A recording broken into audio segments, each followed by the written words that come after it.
Dragon tip $1 and said, "Hey Dave, congrats on the Nendo. I've been meaning to ask, when doing updates for Funkin', does the team have a checklist of everything they want done for the update, or do you guys just keep going till it feels right?" Probably a lot of you will be mortified to know that it's more like the feels right option. There is a checklist essentially, but then it's like that checklist is like broken down into feels right items. Like, we know what we need to add, but then it's like in those things that we're adding, those things themselves kind of like we start to put them in, but then it's like, oh, well, this doesn't feel right, or this needs to be tweaked, or like yada yada. It just goes on like that. Sometimes we put something in and it doesn't feel great, and then it's like we need to tweak it till it feels good.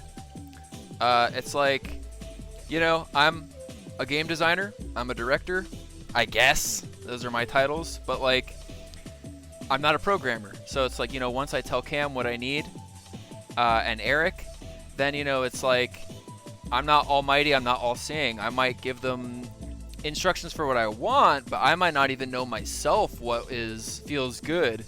I might even tell them to put something in and then find out that it doesn't feel great.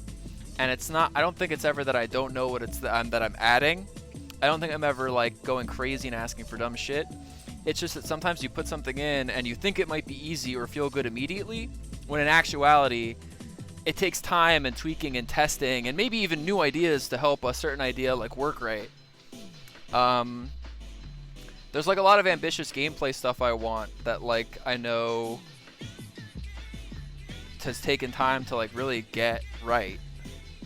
And then I feel like, you know, as we've talked about in the blog updates and stuff, it's like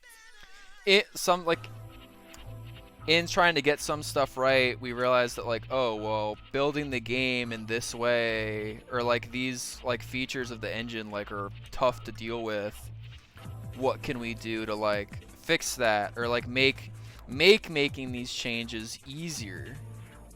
And we spent like a lot of time doing that.